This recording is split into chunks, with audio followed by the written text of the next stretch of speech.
इस पर प्रतिबंध है, पर आज ही की बात कर लेते हैं। अभी कुछ देर पहले आपने खबर सुनाई कि मुनीर को फील्ड मार्शल बनाया गया है। ये संयोग है, ये प्रयोग है, या ये सहयोग है कि इससे कुछ देर पहले खड़गे जी का एक बयान आता है कि ऑपरेशन सिंदूर छुटपुट था, मतलब कि वहां पर कुछ हुआ ही नहीं। और जैसे ही पाकिस्तान को यह हैंडल मिलता है कि देखिए हमारा नैरेटिव सही है कि भारत में ही जो हुआ तबाही हुई, पाकिस्तान में तो कुछ नहीं हुआ, तो पाकिस्तान तुरंत उस बयान का इस्तेमाल करते हुए या पता नहीं क्यों वो जाकर प्रमोशन देता है। और इस लेवल का डिल्यूजन, डिसेप्शन और डिनाइल केवल दो ही इंस्टीट्यूशंस में है, एक है पाकिस्तानी मिलिट्री और दूसरा है कांग्रेस पार्टी। आप देख लीजिए, छुटपुट था क्या ये? 9 आतंकी कैंप तबाह हुए, भावलपुर तक, मुरीद के तक 11 बेसेस तबाह हुए, 100 आतंकी मारे गए, 70 से ज्यादा पाकिस्तानी मिलिट्री ऑफिशियल्स मारे गए। पहली बार न्यूक्लियर पावर देश में इस प्रकार की कार्रवाई की गई, ये डीजीएमओ ने बताया। पर देखिए ना किस प्रकार से सेना का करो अपमान, यही तो इनकी पहचान। आज की बात नहीं है, सर्जिकल स्ट्राइक पर सवाल खड़े किए, बालाकोट एयर स्ट्राइक पर सवाल खड़े किए। अभी 2 दिन पहले कर्नाटका के एक नेता ने, इनके मंजूनाथ ने बोला कि ऑपरेशन सिंदूर शो ऑफ था। फिर हुसैन दलवाई ने बोला कितनी बॉडी बैग्स थी। इमरान मसूद सांसद है, उन्होंने बोला कितने आतंकी मारे गए। और उसी श्रृंखला में आज जब छुटपुट बोला जाता है, मैं कहना चाहता हूं रागिनी जी से, मेरी बड़ी बहन है, रागिनी जी बताइए ना 26/11 के बाद क्या कार्रवाई कर दी?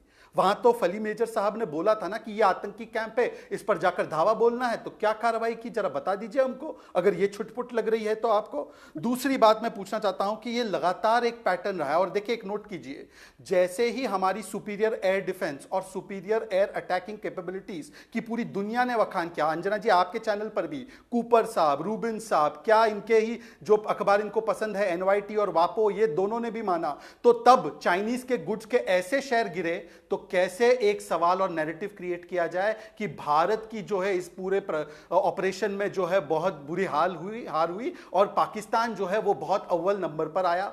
ये दो ही लोग फैला रहे, पाकिस्तानी मीडिया और जो राहुल गांधी पाकिस्तानी कंटेंट क्रिएटर की तरह काम कर रहे हैं। और अब आते हैं दूसरे पॉइंट पर जो राहुल गांधी ने बोला, लगातार वो बोल रहे थे मध्यस्थता हो रही है, मध्यस्थता हुई थी, डीजीएमओ का बयान नहीं माना, चलिए एमईए का बयान नहीं माना, भारत सरकार का बयान नहीं माना, यहां तक थरूर साहब ने कहा तो उनका नहीं माना, कम से कम अब मियां सलमान खुर्शीद ने बोला है। तो मुझे लगता है कि मियां शहजाद पूनावाला जब कह रहे हैं कि मियां सलमान खुर्शीद तो एक्सटर्नल अफेयर्स मिनिस्टर थे, राहुल गांधी इनकी तो बात मानेंगे कि नहीं मानेंगे? और मध्यस्थता क्या होती है अंजना जी, 10 सेकंड लेकर मैं बताता हूं आपको।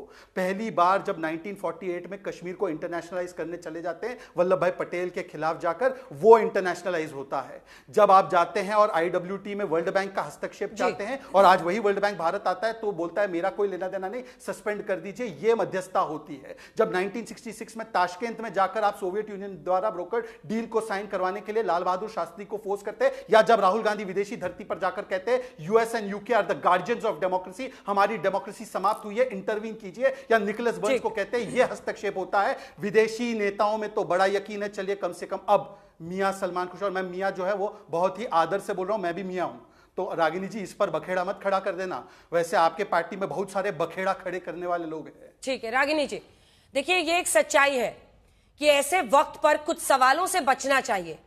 हमें क्या नुकसान हुआ इस पर इतना फोकस क्यों? क्योंकि ये तमाम ऐसे प्रश्न हैं जो मीडिया ने पूछे हैं और एक एक करके मैं आपको दिखा रही हूं, जिसके बाद आप इसका जवाब दीजिएगा। क्योंकि ये सवाल पूछा गया कि क्या विमान की कोई क्षति हुई है, जिसको लेकर डीजीएमओ हमने पूरी रिपोर्ट में भी इसीलिए डाला है। क्या हमले के शुरू में पाकिस्तान को बताया गया, उस पर डीजीएमओ ने कहा था ऑपरेशन सिंदूर के तुरंत बाद पाक के समकक्ष से संपर्क करके आतंकी ठिकानों पर हमले के बारे में बताने की कोशिश की गई है, डीजीएमओ ने पहले ही बता दिया था। अगला सवाल जो राहुल गांधी जी पूछ रहे हैं, वायुसेना के कितने विमान खो दिए, ये बार बार वो पूछ रहे हैं। इस पर भी डीजीएमओ साहब ने और खास तौर पर डीजीएओ जो एयर ऑपरेशंस के इंचार्ज हैं, उन्होंने कहा हम कॉम्बैट की स्थिति में हैं, हम इस पर जानकारी नहीं देंगे, नुकसान इसका एक हिस्सा होता है, हमारे सभी पायलट सुरक्षित हैं। ये डीजीएओ ने उस दिन बोला है प्रेस कॉन्फ्रेंस में।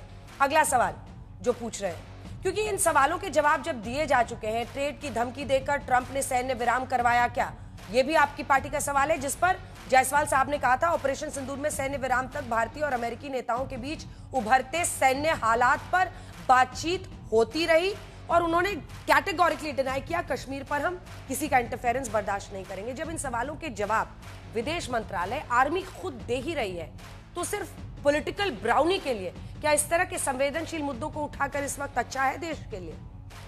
रागिनी जी। अंजना जी, चौथा भी दिखाएं।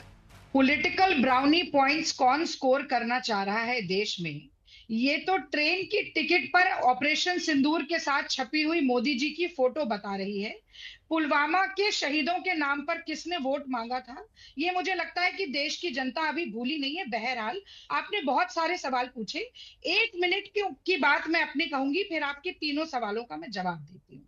देखिए, देश के सत्ताधारी दल भारतीय जनता पार्टी के तमाम नेता और पदाधिकारी, मोदी सरकार के तमाम मंत्री और संतरी, कांग्रेस पार्टी और देश के नेता प्रतिपक्ष राहुल गांधी की छवि को धूमिल करने के लिए जिस तरह से निम्न स्तरीय घटिया ओछी टिप्पणियों का प्रयोग कर रहे हैं, 2 रुपए के ट्रोलर्स बनते जा रहे हैं, वो दुखद भी है और हास्यास्पद भी है अंजना जी। हास्यास्पद इसलिए कि लगे हैं संघी और भाजपाई कि हम अपनी लकीर ऊंची करके दिखा दे तो राहुल गांधी की लकीर को मिटा लो। इस बात से बिल्कुल अनजान हुए कि एड़ियां उचकाने से कद नहीं बढ़ा करते। और दुखद इसलिए है कि विरोधी को, राहुल गांधी को नीचा दिखाने के लिए खुद इतने निचले स्तर पर पहुंच गए हैं कि आज देश के विरोध में खड़े हैं। मुझे बताइए कि असीम मुनीर, जो पाकिस्तान की आर्मी चीफ के हेड हैं, उनकी तस्वीर को भारतीय जनता पार्टी अपने ऑफिशियल एक्स ट्विटर अकाउंट पर प्रसारित और प्रचारित करके क्या संदेश देना चाह रही? ये हिंदुस्तान के साथ खड़े होने की बात है या ये पाकिस्तान के आर्मी चीफ का चेहरा दिखाने की बात है? और इसका राहुल गांधी जी की कोई तौहीन नहीं होती है। वो कहा जाता है कि संत न छोड़े संतई, कोटिक मिले असंत, चंदन विष व्यापत नहीं, लिपटे रहत भुजंग। तो अगर जहरीले सांप भी चंदन के पेड़ से लिपटे रहते हैं ना